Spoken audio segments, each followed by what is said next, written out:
Let's jump over to Chase Edmonds, a guy that is shooting up draft boards.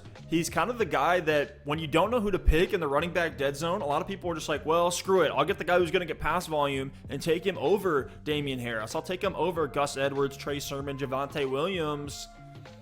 I think in those scenarios, that hype is too real. I'm not on board taking him in this 4th, 5th, 6th round where I'm seeing him go.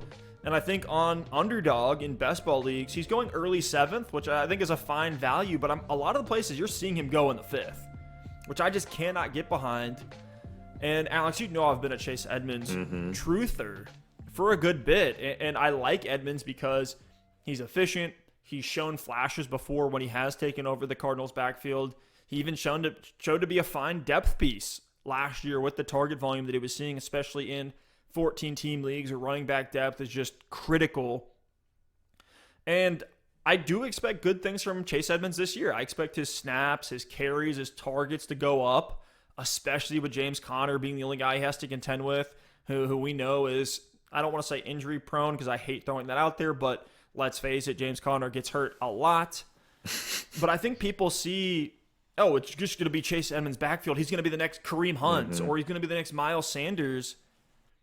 But I have bad news for those folks. Chase Edmonds is undersized, and he's never been used as a workhorse back.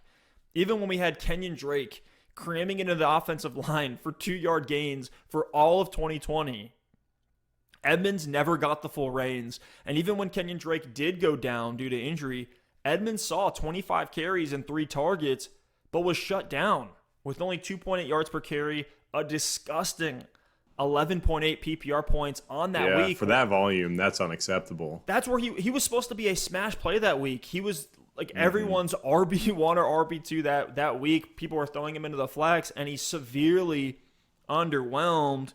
And Alex, I'll let you get some takes in because I know I'm taking up all the airtime here, but one of the biggest red flags to me for Chase Edmonds is that over the last 3 seasons as a starter in Arizona, he's only had 1 carry inside the 5-yard line. Whether it's James Conner, whether it's Kenyon Drake, whether it's Kyler Murray, I have concerns for Chase Edmonds' touchdown upside.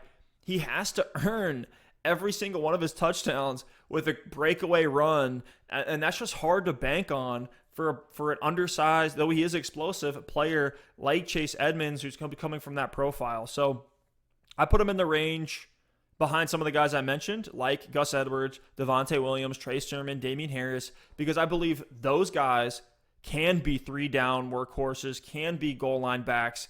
I think Chase Edmonds is going to have an uphill battle getting there and maintaining it. You know what's so weird is that why are we talking about Chase Edmonds the way that we are, and we're not talking about Nyheim Hines that way? Because, I mean, you laid out why Chase, he's just not built his frame. He's just not a workhorse back, 5'9", 210. I mean, he is Nyheim Hines' size, and that's essentially the role he plays for the Arizona Cardinals. So the fact that Chase Edmonds is one of these sleepers that's being taken, I've seen him go in the 4th round, which is absolutely absurd. Like, why is he being talked about this way, but Nyheim Hines is like a double-digit round pick? It's just kind of confusing. But the weird thing about it is, I'm fine to take Edmonds if he is in the 7th round. You said on Underdog he's going in the 7th round. I'm fine to take him there as my RB3 because I do think the upside is higher than Nyheim Hines because of that game that you laid out, that 25 carry. Did you say 25 carries? Because even me saying 25 carries against Miami last year. I think that game, and I want to say he did it the season before. I'll spot check that as I'm talking here. But the fact, this year before against the New York Giants, he had the backfield to himself, 27 carries. So those tiny glimmers of a sample size is actually why Chase Edmonds is being talked about differently than Nyheim Hines, because we know if Jonathan Taylor misses time, if Nyheim Hines is this like number 1 back for a given amount of time, like he's not going to be a workhorse. He's not going to get 20 carries. He's not going to get 25. He's not going to get 27 carries. Where with Chase Edmonds, he's this receiving scat back that's not a workhorse, but in the times where the starter's gone down, where Kenyon Drake has gone down in the past, where David Johnson's gone down in the past, we've seen Chase Edmonds shoulder this load. Now, it's only been for 1 week at a time, but we know Cliff Kingsbury's not necessarily afraid to do that if it's for a given stretch of the season. So I know you mentioned James Conner goes down a lot. He does, quite frankly. We've seen it over the past several years. But if James Conner is kind of like banged up throughout the year, misses a game here, misses 2 games there, he's kind of in and out of the lineup, I think that's actually where Chase Edmonds could hit that upside. Because in those scenarios, I don't think Arizona is going to go out and sign someone off the street if James Conner's out for a game with an ankle sprain. But if James Conner was to like get a season-ending injury, I think that's the point where Arizona actually wouldn't make Chase Edmonds a workhorse back.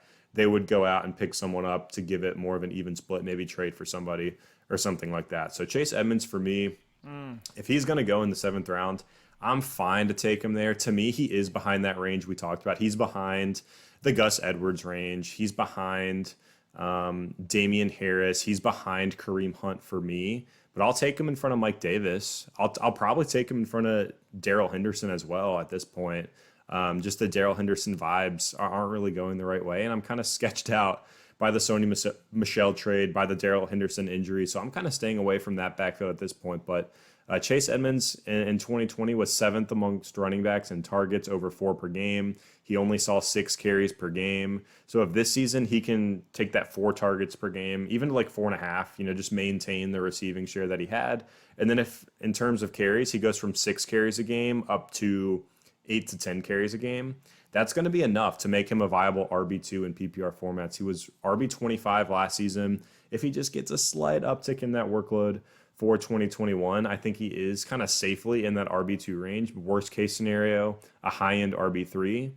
And the upside could be there for some splash weeks if James Conner does miss time. So Chase Edmonds, he's one of those polarizing guys, man. Super hard to pin down. I think his usage, even if we come out week 1 and 2 and see his usage one way, I think it's one of those situations where it could change as the season goes along.